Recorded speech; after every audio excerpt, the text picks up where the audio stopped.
Our team coverage continues with CCTV's Rowie Rettenberg. And Rowie, what is Israel saying in response after the deaths of so many civilians in these two attacks?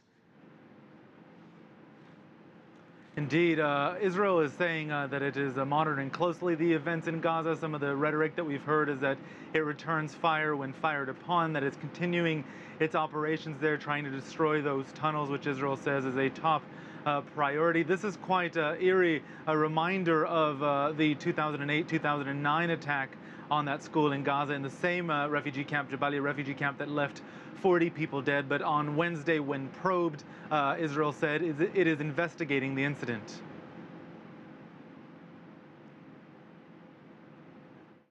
In the morning, there was mortar fire fired right from next to the school. There was an exchange of fire with our forces. We are currently reviewing the result of that and looking into other options as well. Clearly, it's a tragedy, but the IDF does not intentionally target UN premises. And I just spoke a few minutes ago with a spokesman for the UN, for UNRWA, the aid agency there in Gaza. He told me that he spoke with the Israelis on Wednesday. He wouldn't reveal too much of the conversation, but I asked him if there were any indications, reports on the ground that there was firing coming from the UN school, as Israel in the past has suspected, or any weapons, cache of rockets in the school. He categorically denied those accusations and said there is no reports, at least from his end, of any of that.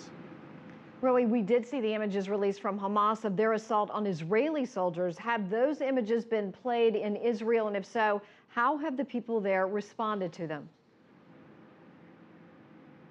Indeed, those images coming out on Wednesday from Al-Aqsa TV, which is the Gaza television station run by Hamas. Rather graphic footage which shows Palestinian militants coming through a tunnel from Gaza, one of these tunnels that the Israeli military keeps describing, arriving in the southern Israeli area of Nahal Oz and ambushing a group of soldiers. 4 Israeli soldiers killed in that attack, and some of them were buried on Tuesday and Wednesday. This has been a very difficult incident for those who are monitoring closely what happens. It puts Israel's military death toll at over 50, and the images serve as a reminder for many people here of the high risk involved in sending a military in for a ground incursion. I've mentioned earlier that 2008-2009 offensive, 3 weeks as well. We're now on our 23rd day. That was 22 days.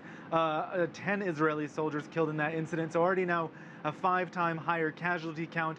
It's also highlighted some of the tension that we're seeing here within the cabinet of Prime Minister Benjamin Netanyahu, between some who say the priority is to get rid of those tunnels and others who say the priority is to defeat Hamas. And we understand that that tension is also being reflected perhaps in some confusion in the military about what exactly is the directive that they're supposed to be following.